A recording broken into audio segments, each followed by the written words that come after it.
I know you took office in Beijing this year, but previously you've been Beijing so many times. So what's your impression of Beijing and what other Chinese cities do you like and why? It's a very big city, very dynamic, with a lot of history, a lot of symbols of this big country, big civilization, and we can feel at every corner of the street the dynamic of the people, the power of the economy, the culture, the technology. And also there are a lot of green spaces, and I am very happy with that, to have so much parks and green spaces to visit. I've been to Shanghai, to Shenzhen, to Tianjin, to Chengdu, to Urumqi. There's still a lot to see. I hope I will have enough time to visit all the cities and places in your lovely country, especially that you have a very big variety of landscape from the north to the south. Tourism is a major industry for Morocco, and China and Morocco shared quite broad potential of cooperation in this field. So can you share with us and introduce to our Chinese tourists what measures have Morocco taken to attract more Chinese tourists? Let me say that Morocco and China are among the very few countries in the world that can be proud of millenary history. And so of course, China, everybody knows that it has at least 5,000 history and civilization. Morocco also has some 2,000 or more. So we are two countries with a big charge of history, and this is very important to keep always in mind. When His Majesty the King, the 6th of Morocco, visited China in May 2016, he decided to lift the visa requirement for the Chinese citizens to visit Morocco from. It started the 1st of June 2016, and that Morocco is becoming, I think, a very popular destination in China. We hope to resume the direct flight in the next coming weeks, and I'm very optimistic about this tourism activity and industry. There are also, we should not forget, that there are also hundreds and dozens and thousands of Moroccan people who are visiting now China every year, because it's very, of course, attractive destination. And this is the best cement for our relations, is this human relations between our two countries. China have actively participated in African development in the field of hydrogen energy and other clean energy, so as to help to Africa to achieve energy transformation. And I know China and Morocco have already signed a memorandum of cooperation on the green hydrogen projects. Can you introduce with us the progress of the clean energy and green cooperation between our two countries?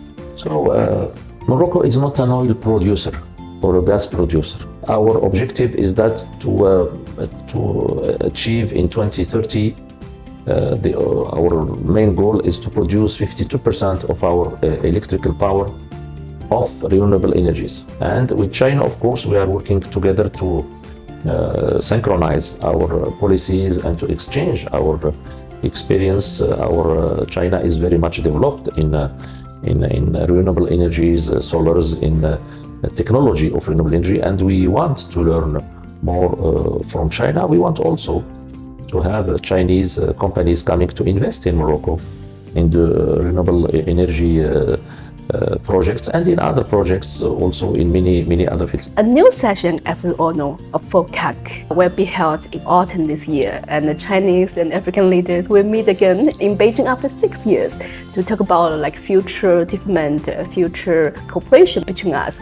So how do you see the impetus China has injected to Africa's development? And what do you think are the key areas for future China-African cooperation? Of course, FOCAC exercise started in the year 2000 to show its solidarity with Africa, and it's willing to develop relations between China and the African continent in politics, in economic, in social affairs, in culture, in many aspects. Participation. We believe that we can put our efforts together because we are aiming at the same objectives, and we are ready to develop with our Chinese friends projects and policies for development, and also to voice the interests of Africa worldwide. And I am sure that the outcome of the next summit will be very positive, not only for Africa as a continent and for Chinese-African relations, but also for the Moroccan-Chinese relations towards Africa. This year marks the beginning of the new decade for China's bilateral initiative. Ambassador, how would you evaluate the achievement of BRI in the past 10 years?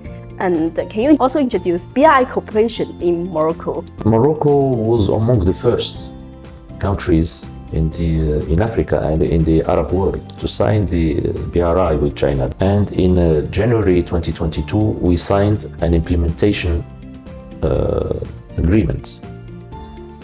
Our ambitions for the BRI is very big.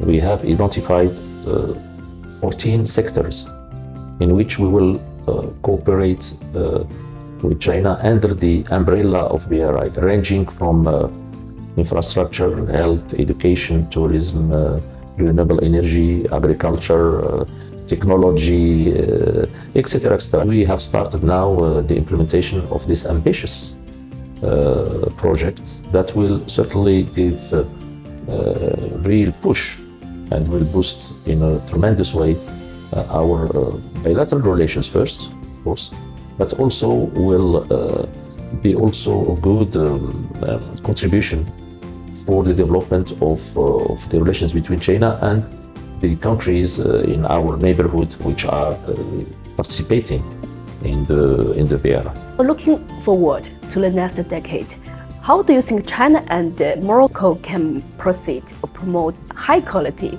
BRI? We have to get to know each other better.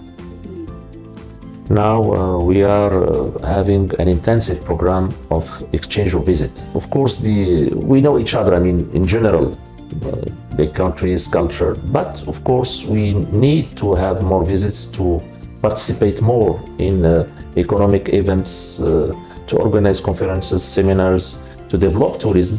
Thank you so much for sharing, sir. Thank you very much.